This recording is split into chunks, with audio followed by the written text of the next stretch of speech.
Hello students, सभी को नमस्कार। आज हम लोग एक नए सब्जेक्ट की ओर बढ़ते हैं और आज से हम लोग पढ़ना प्रारंभ करेंगे भारतीय राज्य व्यवस्था और संविधान। ठीक है बेटा, इससे पहले मैं ईवीएस की क्लास लगातार आपकी ले रहा हूँ।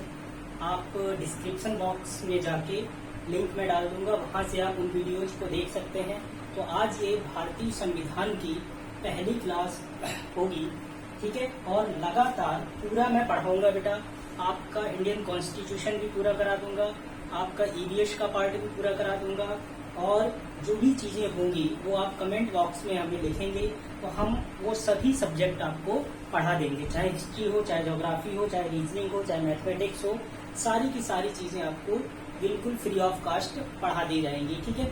तो भारतीय राज्य व्यवस्था की अगर हम बात करें बेटा, तो सबसे पहले हम पढ़ेंगे इंडियन कॉन्स्टिट्यूशन अर्थात भारतीय संविधान के बारे में पढ़ना प्रारंभ करेंगे। और आप सभी जानते हैं कि पहला चैप्टर जो इसमें होता है वो बेटा होता है भारतीय संविधान का विकास, अर्थात किस तरीके से हमारा संविधान बना था। तो उस टॉपिक को मैं बाद में कवर कराऊंगा। आज हम लोग सबसे पहले पढ़ना प्रारंभ करते हैं कि संविधान क्या होता है और राज्य व्यवस्था क्या होता है, संविधान और राज्य व्यवस्था में क्या अंतर होता है, ठीक है बेटा। इसके बाद हम देखेंगे कि संविधान जो हमारा है, भारत का संविधान है, उसकी क्या क्या विशेषताएं हैं। और फाइनली हम पढ़ने वाले हैं आज जो विदेशी सोर्स हैं भारतीय संविधान के, उनको पढ़ने वाले हैं। तो आज का जो हमारा टॉपिक रहेगा वो रहेगा इंडियन कॉन्स्टिट्यूशन, भारतीय संविधान। और आप सभी जानते हैं कि संविधान क्या होता है। अगर हम इसके बारे में चर्चा करें, सबसे पहले तो आपको संविधान अर्थात कॉन्स्टिट्यूशन के बारे में पता होना चाहिए, फिर मैं आपको पढ़ाऊंगा कि राज्य व्यवस्था क्या होती है। तो अगर संविधान की अगर हम बात करें बेटा, तो किसी भी देश की अगर संविधान की बात करेंगे तो किसी भी देश का संविधान एक विधिक दस्तावेज होता है, अर्थात एक लीगल डॉक्यूमेंट होता है, जिसमें लीगल डॉक्यूमेंट में उस विधिक दस्तावेज में उस देश के जो सरकार होती है, उस सरकार की बेटा क्या क्या शक्तियां होंगी और उन शक्तियों पर क्या क्या सीमाएं होंगी। इसके साथ ही साथ बेटा कुछ अधिकार दिए जाते हैं वहां की जनता को, अर्थात नागरिकों को। तो नागरिकों के क्या अधिकार होंगे और नागरिक और राज्य अर्थात केंद्र या राज्य या सरकार के मध्य किस तरीके के संबंध होंगे, इन सभी का उल्लेख हमें कहाँ मिलता है, संविधान के अंतर्गत मिलता है। तो आप इतनी चीज समझ चुके होंगे कि संविधान क्या होता है। संविधान एक विधिक दस्तावेज होता है, it is a legal documents. और उस विधिक दस्तावेज में किसी भी देश की जो सरकार होती है, उस सरकार को प्राप्त होने वाली शक्तियों का उल्लेख होता है, उन शक्तियों पर जो सीमाएं होती हैं उनका उल्लेख होता है। और इसके साथ ही साथ उस देश की जनता अर्थात नागरिकों को प्राप्त होने वाले अधिकारों का उल्लेख भी मिलता है। और साथ ही साथ नागरिकों और राज्य के मध्य किस तरीके के संबंध होंगे, इन सभी का उल्लेख भी किया जाता है। तो बेटा आप समझ चुके होंगे कि संविधान क्या होता है। अगर हम बात करें बेटा, अब राज्य व्यवस्था की बात करें कि राज्य व्यवस्था क्या होती है। अगर राज्य व्यवस्था की जब हम बात करेंगे बेटा, तो सीधी सी बात है कि संविधान को ध्यान में रखते हुए, अर्थात संविधान को ध्यान में रखते हुए जब किसी देश की सरकार उस देश का शासन करने के लिए कुछ नियम बनाती है या शासन करती है नियम और कानूनों के माध्यम से, तो उसी को बेटा हम क्या कहते हैं, राज्य व्यवस्था कहते हैं, अर्थात पॉलिटी कहा जाता है। बात समझ में आई या नहीं आई। अगर आप ये कह सकते हैं कि जब संविधान को कार्य रूप में लाया जाता है तो वही बेटा क्या बन जाता है, वही राज्य व्यवस्था बन जाता है। आप कह सकते हैं कि अगर संविधान हमारा कोई सिद्धांत है तो राज्य व्यवस्था क्या होगी बेटा, राज्य व्यवस्था उस सिद्धांत के आधार पर किया जाने वाला व्यवहार ही क्या कहलाएगा, राज्य व्यवस्था कहलाएगा। इतनी चीज समझ में आई या नहीं आई। तो मैंने आपको पढ़ा दिया कि भारतीय संविधान क्या होता है और राज्य व्यवस्था क्या होता है, इन दोनों में तुलनात्मक अध्ययन मैंने बता दिया। तो सीधी सी बात आप ये ध्यान रखेंगे कि जब संविधान को कार्य रूप में लाया जाता है तो वही क्या कहलाता है, वही हमारा क्या कहलाता है, राज्य व्यवस्था कहलाता है। अगर अब संविधान के प्रकार की बात करें तो संविधान के प्रकार की बात करें, आप सभी लोग जानते होंगे कि संविधान मुख्यतः दो प्रकार का होता है। ठीक है, एक को बोलते हैं बेटा अलिखित संविधान, अनरिटन कॉन्स्टिट्यूशन, या इसी को बोलते हैं विकसित संविधान। पहला क्या बताया मैंने, अलिखित संविधान या विकसित संविधान, अनरिटन और डेवलप्ड कॉन्स्टिट्यूशन। ठीक है, क्या होता है अभी मैं बताऊंगा। दूसरा होता है बेटा लिखित संविधान या निर्मित संविधान, एक होता है बेटा रिटन कॉन्स्टिट्यूशन। तो सबसे पहले अगर हम बात करें, जो अलिखित संविधान होता है ये बेटा क्या होता है, अलिखित संविधान जो होता है किसी देश का, वो उस देश की रूढ़ियों और परंपराओं पर आधारित होता है। रूढ़ियों और परंपराओं पर आधारित होने के कारण इस संविधान में संशोधन किया जाना बहुत ही सरल होता है, बहुत ही ज्यादा सरल होता है। इसीलिए बेटा इस विकसित या अलिखित संविधान को लचीला संविधान भी कहा जाता है, लचीला या नम्य संविधान भी कहा जाता है। क्या कहा जाता है बेटा, लचीला या नम्य संविधान भी कहा जाता है।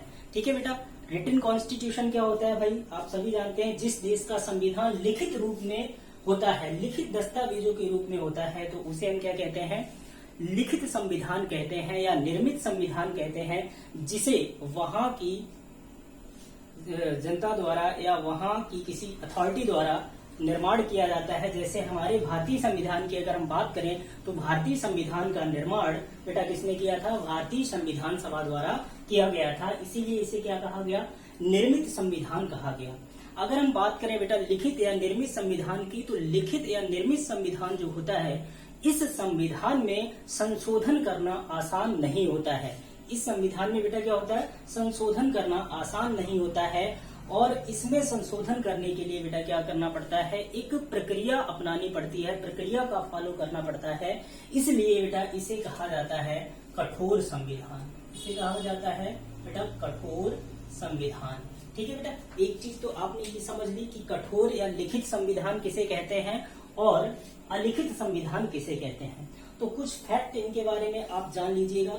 ठीक है बेटा, सबसे पहले अगर हम बात करें तो प्रथम अलिखित संविधान वाला देश, तो आप सभी जानते हैं कि प्रथम अलिखित संविधान वाला देश कौन सा होगा, ब्रिटेन होगा बेटा। और कभी भी आपसे पूछा जाए कि निम्नलिखित में से किस देश का संविधान सबसे लचीला है, तो वो होगा बेटा ब्रिटेन का, इंग्लैंड का या यूके का, एक ही बात है। या आप ब्रिटेन कहें, इंग्लैंड कहें या फिर यूनाइटेड किंगडम कहें, बात एक ही है। तो प्रथम अलिखित संविधान वाला देश कौन सा है, ब्रिटेन है। और ब्रिटेन का जो संविधान है वो पूरी तरीके से परंपराओं पर और रूढ़ियों पर आधारित है, अर्थात इसमें इस संविधान में संशोधन करना बहुत ही आसान होता है। और जब इसमें संशोधन करना आसान होता है तो बेटा इसी को कहा जाएगा लचीला या नम्य संविधान। तो सर्वाधिक लचीला या सर्वाधिक नम्य संविधान किस देश का है, तो आप आंसर करेंगे ब्रिटेन। बात करते हैं सबसे पहला देश जो लिखित संविधान वाला देश है, आप सभी जानते हैं यूएसए, अर्थात यूनाइटेड स्टेट्स ऑफ अमेरिका। ठीक है, संयुक्त राज्य अमेरिका पहला वह देश है जहां सबसे पहले संविधान को लिखित रूप में रखा गया था, अर्थात पहला देश जहां लिखित संविधान मौजूद था वो था यूएसए। दूसरी चीज आती है बेटा सबसे बड़ा लिखित संविधान वाला देश, तो आप सभी जानते हैं इंडिया, अर्थात भारत ही वह देश है विश्व में जिसका संविधान सबसे बड़ा है और इसके साथ ही साथ लिखित संविधान है। ठीक है बेटा, इतनी चीज आपको क्लियर हुई होगी। आई होप ये सारी चीजें आपको पता हो गई होंगी। आगे बढ़ते हैं और आगे देखते हैं अपने अगले टॉपिक की ओर। तो संविधान और राज्य व्यवस्था के बारे में मैंने पढ़ा दिया, संविधान के प्रकार क्या होते हैं वो भी मैंने आपको बता दिया। नेक्स्ट टॉपिक की ओर चलते हैं, इसे कहते हैं बेटा भारतीय संविधान की विशेषताएं, फीचर्स ऑफ इंडियन कॉन्स्टिट्यूशन।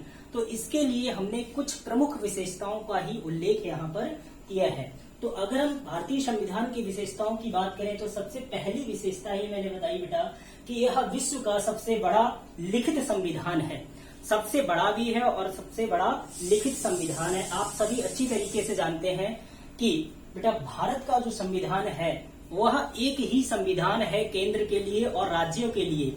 ठीक है बेटा, केंद्र, राज्य और केंद्र शासित प्रदेश सभी के लिए केवल एक ही संविधान है, इसलिए यह संविधान सबसे बड़ा हो गया है। जब इसको लिखा गया तो बेटा कैसा हो गया, सबसे बड़ा हो गया। दूसरी महत्वपूर्ण विशेषता इसकी क्या है, इसे बेटा भारतीय संविधान को वकीलों का स्वर्ग कहा जाता है और वकीलों का स्वर्ग जेनिंग्स महोदय ने कहा था। जेनिंग्स महोदय ने क्या कहा, भारतीय संविधान को वकीलों का स्वर्ग कहा, क्योंकि इसके एक एक अनुच्छेद में वकीलों को बहस करने के बहुत सारे अवसर उपलब्ध होते हैं। इस कारण जेनिंग्स महोदय ने क्या कहा बेटा कि भारत का जो संविधान है वह कैसा संविधान है, वकीलों का स्वर्ग है। अगले टॉपिक की अगले विशेषता की बात करें बेटा, भारत का संविधान कैसा है, प्रभुत्व संपन्न, लोकतांत्रिक और गणराज्य है। इन तीनों शब्दों को अच्छे से समझते हैं। प्रभुत्वता या प्रभुत्व संपन्नता का मतलब होता है कि किसी बाह्य शक्ति से हम प्रभावित नहीं होते हैं, अर्थात किसी भी अन्य बाहरी शक्ति का हमारे देश के ऊपर या हमारे संविधान के ऊपर कोई प्रभाव नहीं पड़ता है। हम अपने विवेक से स्वयं अपने देश का शासन संचालित कर सकते हैं और इसके लिए जो भी कानून बनेंगे वह हम अपने विवेक से ही बनाते हैं। किसी बाहरी शक्ति का हस्तक्षेप नहीं हो तो उसे बेटा कहते हैं प्रभुत्व संपन्न। तो भारत का संविधान कैसा है, प्रभुत्व संपन्न है, अर्थात यहाँ पर बाहरी शक्ति का कोई भी हस्तक्षेप नहीं होता है। लोकतांत्रिक, आप सभी जानते हैं लोकतंत्र में जनता ही प्रमुख होती है, अर्थात जनता के लिए जनता द्वारा किया जाने वाला शासन ही क्या कहलाता है, लोकतंत्र कहलाता है। और गणराज्य की अगर हम बात करें बेटा तो गणराज्य का यह जो हमने थीम लिया है वो फ्रांस के कॉन्स्टिट्यूशन से लिया है। और गणराज्य का मतलब होता है कि बेटा जहाँ का जो शासक होता है अर्थात प्रेसिडेंट होता है वो कैसा होता है बेटा, निर्वाचित होता है, ना कि वंश परंपरागत होता है। तो यहाँ पर ध्यान रखेंगे गणतंत्र का मतलब ही होता है कि जहाँ या जिस देश का प्रमुख या मुखिया निर्वाचित होता है वह राज्य या वह देश गणराज्य कहलाता है। नेक्स्ट अगर हम बात करें तो भारतीय संविधान की एक और महत्वपूर्ण विशेषता है जिसे धर्मनिरपेक्षता या पंथ निरपेक्षता के रूप में जाना जाता है। भारत का जो संविधान है बेटा यह किसी भी धर्म का उल्लंघन नहीं करता है, किसी भी धर्म को नहीं अपनाता है, अर्थात यह सभी धर्मों के प्रति न्यूट्रल रहता है। ठीक है बेटा, इसीलिए इसको क्या कहा जाता है कि भारत एक धर्मनिरपेक्ष या पंथ निरपेक्ष राज्य है, अर्थात भारत देश का कोई भी धर्म नहीं है या कोई भी पंथ नहीं है, वह किसी भी धर्म को और किसी भी पंथ को मान्यता प्रदान नहीं करता है। वहाँ की जनता अगर चाहे तो जिस धर्म को अपना सके वह उसके विवेक के ऊपर होता है। चाहे आप सनातन धर्म के अनुयायी हो, चाहे आप बौद्ध धर्म के अनुयायी हो, चाहे आप इस्लाम धर्म के अनुयायी हो, भारत का जो संविधान है वो किसी प्रकार का हस्तक्षेप नहीं करता है, क्योंकि भारत की संविधान की सबसे बड़ी विशेषता ही पंथ निरपेक्षता या धर्म निरपेक्षता है, क्योंकि भारत का कोई राजकीय या भारत का कोई भी राजकीय धर्म नहीं है। ठीक है बेटा, नेक्स्ट अगर हम बात करें संसदीय प्रणाली अर्थात संसदीय शासन प्रणाली भी एक संविधान की महत्वपूर्ण विशेषता है। आप सभी जानते हैं कि भारतीय संविधान का अनुच्छेद 79 अर्थात 79 यह कहता है कि there will be parliament of India, अर्थात भारत की एक संसद होगी जो लोकसभा, राज्यसभा और राष्ट्रपति से मिलकर बनी होगी। और यही लोकसभा, राज्यसभा और राष्ट्रपति मिलकर क्या करेंगे बेटा, विधायिका के रूप में कानूनों का निर्माण कराएंगे, कार्यपालिका के रूप में क्या करेंगे बेटा, उन कानूनों को लागू करवाएंगे और न्यायपालिका के रूप में उन कानूनों की रक्षा की जाएगी। अर्थात आप ये भी कह सकते हैं कि जो न्यायपालिका होगी बेटा वो क्या करेगी, वो रिव्यू करेगी, ठीक है, कि उन कानूनों को सही तरीके से लागू किया जा रहा है या नहीं किया जा रहा है। तो संसदीय प्रणाली अर्थात पार्लियामेंट्री सिस्टम इसकी एक महत्वपूर्ण विशेषता है। अगली महत्वपूर्ण विशेषता क्या है बेटा, कठोर और लचीला संविधान। भारत का जो संविधान है इसे बेटा कठोर भी कहा जाता है और लचीला संविधान भी कहा जाता है।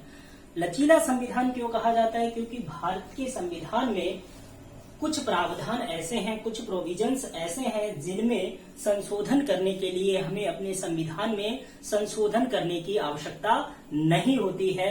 वे केवल और केवल साधारण विधेयकों द्वारा क्या कर दिए जाते हैं बेटा, पारित कर दिए जाते हैं और उनको हम संशोधन के रूप में इंक्लूड करते हैं। ठीक है, तो इसलिए ये बन गया हमारा कैसा, लचीला संविधान, लेकिन कुछ प्रोविजंस ऐसे हैं जिनमें आपको क्या करना पड़ेगा, संविधान संशोधन की प्रक्रिया को फॉलो करना पड़ेगा। अर्थात अनुच्छेद 368 के तहत हम संविधान संशोधन प्रक्रिया के माध्यम से क्या करते हैं, संविधान में संशोधन करते हैं।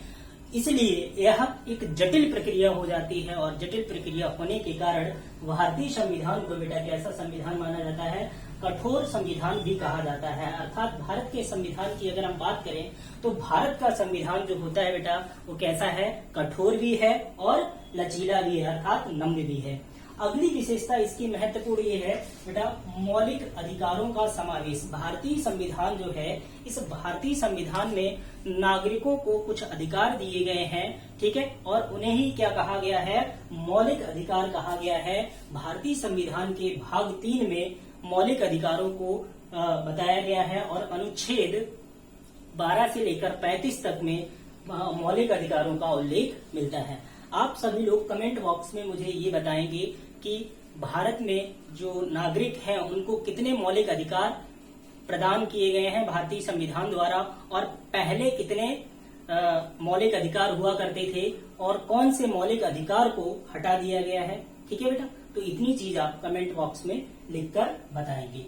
अगर हम बेटा बात करें भारतीय संविधान की, ठीक है बेटा, आधुनिक और मूल संविधान की अगर हम बात करें, तुलनात्मक अध्ययन करना चाहें तो जब हमारा भारतीय संविधान बनकर तैयार हुआ था, अर्थात 26 नवंबर 1949 को हमारा भारतीय संविधान बनकर तैयार हो चुका था संविधान सभा द्वारा, ठीक है, और आप सभी लोग यह बताएंगे कि भारतीय संविधान को बनने में कितना समय लगा था, लेकिन यह लागू हुआ था 26 जनवरी 1950 को। ठीक है बेटा, जब भारत का संविधान बनकर तैयार हुआ था, अर्थात जो हमारा मूल संविधान था, उस मूल संविधान में अनुसूचियों की संख्या 8 थी, भाग 22 हुआ करते थे और अनुच्छेद अर्थात आर्टिकल्स की संख्या 395 थी। लेकिन अगर हम आधुनिक संविधान की बात करेंगे, वर्तमान समय की बात करेंगे, तो अनुसूचियां बढ़कर 12 हो गई, भाग बढ़कर 25 हो गए और अनुच्छेद बेटा 366 प्लस हो गए हैं। तो ये चीज आपको पता होनी चाहिए। अगर हम कंपेरेटिवली अध्ययन करना चाहें मूल संविधान का और आधुनिक संविधान का, तो मूल संविधान में अनुसूचियों की संख्या 8 थी, भाग 22 थे और अनुच्छेद 395 थे। लेकिन अगर हम आधुनिक संविधान की बात करें तो आधुनिक संविधान में अनुसूचियों की संख्या 12 हो चुकी है, भाग 25 हो चुके हैं और अनुच्छेद 466 प्लस हो चुके हैं। कितने हो चुके हैं, 466 के करीब आप मान के चलेंगे। तो इतनी चीज आपको समझ में आ चुकी होगी, आई होप। तो मैंने अभी आपको भारतीय संविधान की विशेषताओं के बारे में बताया। अगर आपको लेक्चर अच्छा लग रहा हो तो कृपया करके मेरे चैनल को सब्सक्राइब करें, वीडियो को लाइक करें और अपने दोस्तों तक शेयर करने की कोशिश करें, जिससे कि मुझे मोटिवेशन मिलेगा और मोटिवेशन के तहत मैं अच्छे अच्छे वीडियोज अपलोड करूंगा। ठीक है बेटा, तो आगे बढ़ते हैं नेक्स्ट टॉपिक की ओर। और अगला टॉपिक जो है वो हमारा है बेटा भारतीय संविधान के विदेशी स्रोत, अर्थात foreign sources of Indian constitution. लेकिन इससे पहले एक महत्वपूर्ण बात मैं आपको बता दूं कि जो भारतीय संविधान है, इस संविधान की जो हस्तलिपि है, अर्थात संविधान को हाथ से लिखा गया था और वो लिखा गया था प्रेम बिहारी नारायण रायजादा द्वारा। और भारत का जो संविधान था इनिशियल स्टेज पर अंग्रेजी में लिखा गया था और बाद में इसका हिंदी में अनुवाद किया गया। तो ये भी आपसे पूछ सकता है कि भारतीय संविधान को किसने लिखा था, तो आप कहेंगे कि इसकी जो हस्तलिपि थी वो प्रेम बिहारी नारायण रायजादा द्वारा इंग्लिश में लिखी गई थी। ठीक है बेटा, आगे बढ़ते हैं। अब हम बात करेंगे भारतीय संविधान के विदेशी स्रोत की, अर्थात foreign sources of Indian constitution. हम अगर बात करते हैं बेटा कि जो भारत का संविधान बनकर तैयार हुआ था, इस संविधान की अगर हम बात करें बेटा, तो भारत का जो संविधान है, ठीक है, और आप अच्छी तरीके से जानते हैं कि भारतीय संविधान में जितने भी प्रोविजंस हैं उनका लगभग 70 से 80% हमने भारत शासन अधिनियम 1935 से लिया था। कहां से लिया था बेटा, भारत शासन अधिनियम 1935 से लगभग 70 से 80% हमने संविधान को अडॉप्ट किया। आप कह सकते हैं मूल संविधान में कितने आर्टिकल्स थे, लगभग 395, मूल संविधान में 395 अनुच्छेद थे और 1935 के भारत शासन अधिनियम के द्वारा हमने लगभग 250 250 के करीब आर्टिकल्स को या तो एज इट इज उठा के अपने संविधान में रख लिया या फिर उनमें थोड़ा बहुत परिवर्तन करने के साथ ही साथ क्या किया बेटा, हमने अपने संविधान में रखा। इसलिए सबसे बड़ा कंट्रीब्यूशन अगर पूछा जाएगा तो सबसे बड़ा कंट्रीब्यूशन 1935 के भारत शासन अधिनियम का ही है भारतीय संविधान में, ठीक है। लेकिन फिर भी हमने 70 से अधिक देशों के संविधानों का अध्ययन किया और जो भी प्रोविजंस उन संविधानों के हमें अच्छे लगे उन्हें हमने अपने देश के अनुकूल बनाया और अनुकूल बनाने के साथ ही साथ उनको हमने अपने संविधान में रख लिया। इसीलिए भारतीय संविधान को बेटा उधार का थैला भी कहा जाता है। इसीलिए बेटा भारतीय संविधान को क्या कहा जाता है, उधार का थैला कहा जाता है। क्या कहा जाता है, उधार का थैला। तो आइए अब हम देखते हैं कि भारतीय संविधान में जो विदेशी स्रोत हैं, जो एग्जाम पॉइंट ऑफ व्यू से महत्वपूर्ण बिंदु हैं, उनकी चर्चा करेंगे। तो सबसे पहले हम बात करते हैं कि भारतीय संविधान में हमने ब्रिटेन या इंग्लैंड या यूके, एक ही बात है, यहाँ से हमने क्या क्या लिया। तो आप सभी जानते हैं कि भारत में सिंगल सिटीजनशिप है, अर्थात एकल नागरिकता है और एकल नागरिकता का प्रावधान हमने कहाँ से लिया है, ब्रिटेन या इंग्लैंड के संविधान से ही हमने इसको एडॉप्ट किया है, ठीक है। इसके साथ ही साथ अभी मैंने बताया था पार्लियामेंट्री सिस्टम है और पार्लियामेंट्री सिस्टम अर्थात संसदीय प्रणाली है। और संसदीय प्रणाली की अगर हम बात करें बेटा तो यह प्रावधान भी हमने कहां से उठाया है, यह प्रावधान भी हमने ब्रिटेन से उठाया है। और तीसरा महत्वपूर्ण पॉइंट विधि का शासन अर्थात rule of law, rule of law भी कहां से लिया गया है, यह भी हमने बेटा ब्रिटेन या इंग्लैंड या यूनाइटेड किंगडम से लिया है। नेक्स्ट अगर हम बात करें बेटा यूएसए अर्थात संयुक्त राज्य अमेरिका, अमेरिका से कौन कौन से हमने प्रोविजंस अपने भारतीय संविधान में रखे हैं। तो सबसे पहले फंडामेंटल राइट्स अर्थात मौलिक अधिकारों को कहां से लिया गया है, मौलिक अधिकारों को लिया गया है संयुक्त राज्य अमेरिका के संविधान से। और यह चीज मैं बता चुका हूं कि इनको भारतीय संविधान के भाग 3 के अंतर्गत रखा गया है और अनुच्छेद 12 से लेकर 35 तक में हमें मौलिक अधिकारों का उल्लेख मिलता है और मौलिक अधिकारों की वर्तमान में संख्या 6 है, ठीक है बेटा। आगे बढ़ते हैं। नेक्स्ट प्रस्तावना, भारतीय संविधान की जो प्रस्तावना है वह भी हमने कहां से ली है, वह हमने बेटा ली है अमेरिका के संविधान से, ठीक है। न्यायिक पुनर्विलोकन अर्थात जुडिशियल रिव्यू की अगर हम बात करें तो न्यायिक पुनर्विलोकन या न्यायिक समीक्षा का जो हमने प्रावधान उठाया है वह भी संयुक्त राज्य अमेरिका के संविधान से ही लिया है। इसके साथ ही साथ बेटा पोस्ट ऑफ प्रेसिडेंट अर्थात राष्ट्रपति का पद, post of president and implement, ठीक है, अर्थात महाभियोग प्रक्रिया भी हमने कहां से ली है, यह भी हमने संयुक्त राज्य अमेरिका के संविधान से ही ली है। तो राष्ट्रपति का पद हो गया और राष्ट्रपति पर लगने वाली महाभियोग प्रक्रिया का भी हमने कहां से लिया है बेटा, संयुक्त राज्य अमेरिका के संविधान से लिया है। आप सभी लोग कमेंट बॉक्स में ये बताएंगे कि राष्ट्रपति पर जो महाभियोग लगता है इसको भारतीय संविधान के किस अनुच्छेद के अंतर्गत रखा गया है, ठीक है बेटा। इसके साथ ही साथ संयुक्त राज्य अमेरिका से ही हमने लिया है पोस्ट ऑफ वाइस प्रेसिडेंट अर्थात उपराष्ट्रपति का पद, न्यायपालिका की स्वतंत्रता और वित्तीय आपात अर्थात फाइनेंशियल इमरजेंसी का भी प्रावधान हमने कहां से लिया है, संयुक्त राज्य अमेरिका से ही लिया है। नेक्स्ट अगर बढ़े तो संयुक्त राज्य अमेरिका से ही हमने हाई कोर्ट और सुप्रीम कोर्ट के जो जजेस होते हैं उनको हटाने की जो प्रक्रिया है वह प्रक्रिया भी संयुक्त राज्य अमेरिका के संविधान से ही ली गई है। अर्थात उच्चतम न्यायालय और उच्च न्यायालय के न्यायाधीशों को उनके पद से हटाने की प्रक्रिया का प्रावधान भी हमने कहां से लिया है, वो बेटा हमने लिया है संयुक्त राज्य अमेरिका अर्थात यूएसए के संविधान से। अगली बात करते हैं बेटा नेक्स्ट कंट्री आयरलैंड। आयरलैंड से हमने क्या क्या लिया है, सभी लोग जानते हैं। आयरलैंड से हमने लिया है डीपीएसपी अर्थात directive principle of state policy अर्थात राज्य के नीति निदेशक तत्व, ठीक है। ये कहां से लिया हमने, आयरलैंड के संविधान से इसको उठाया है। दूसरा महत्वपूर्ण प्रावधान राष्ट्रपति द्वारा राज्यसभा में 12 सदस्य जो मनोनीत किए जाते हैं, तो यह प्रक्रिया या यह प्रावधान भी हमने कहां से लिया है, यह प्रावधान भी बेटा आयरलैंड के संविधान से ही लिया गया है। इसके साथ ही साथ राष्ट्रपति के निर्वाचक मंडल की व्यवस्था यानी राष्ट्रपति का जो निर्वाचन होगा उसमें कौन कौन मत डालेगा, उस निर्वाचक मंडल की जो व्यवस्था का हमने प्रावधान लिया है वो भी आयरलैंड के संविधान से ही लिया है। इसके साथ ही साथ राष्ट्रपति द्वारा समय समय पर दिए जाने वाले जो भी पुरस्कार और सम्मान होते हैं, इनका प्रोविजन भी हमने आयरलैंड के संविधान से ही लिया है। नेक्स्ट आगे बढ़ते हैं।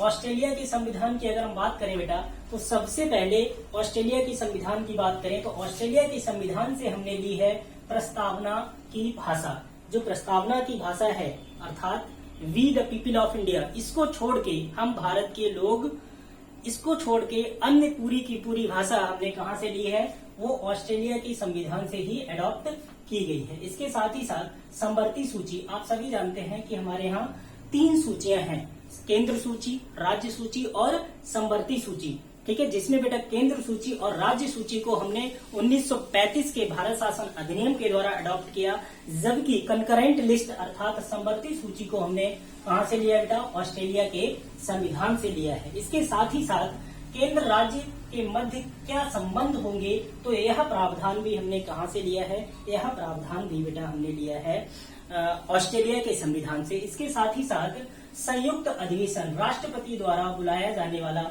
संयुक्त अधिवेशन भी बेटा कहां से लिया गया है, यह लिया गया है ऑस्ट्रेलिया के संविधान से। और इसके साथ ही साथ व्यापार के जो नियम हैं, इनको भी कहां से लिया गया है, यह भी ऑस्ट्रेलिया के संविधान से ही लिए गए हैं। ठीक है, नेक्स्ट अगली कंट्री कनाडा की अगर हम बात करें तो कनाडा से बेटा क्या लिया गया है, संघात्मक शासन व्यवस्था। अगर आपको कनाडा ऑप्शन में नहीं मिलता है तो संघात्मक शासन व्यवस्था 1935 के भारत शासन अधिनियम के द्वारा भी वहां से भी हमने इसको अडॉप्ट किया है। अगर आपसे कंट्री देके पूछता है तो आंसर होगा कनाडा, अदरवाइज 1935 का ऑप्शन आपको दिया रहेगा भारत शासन अधिनियम 1935। दोनों ही हैं, अगर दोनों ऑप्शन में दिए रहते हैं तो ए और बी दोनों ऑप्शन ही सही आपके हो जाएंगे। नेक्स्ट राज्यपाल के नियुक्ति की प्रक्रिया को हमने कहां से लिया है, कनाडा से लिया है। केंद्र और राज्यों के मध्य जो शक्तियों का विभाजन होगा उसका भी हमने कहां से लिया प्रावधान, उसका प्रोविजन भी बेटा कहां से लिया गया है,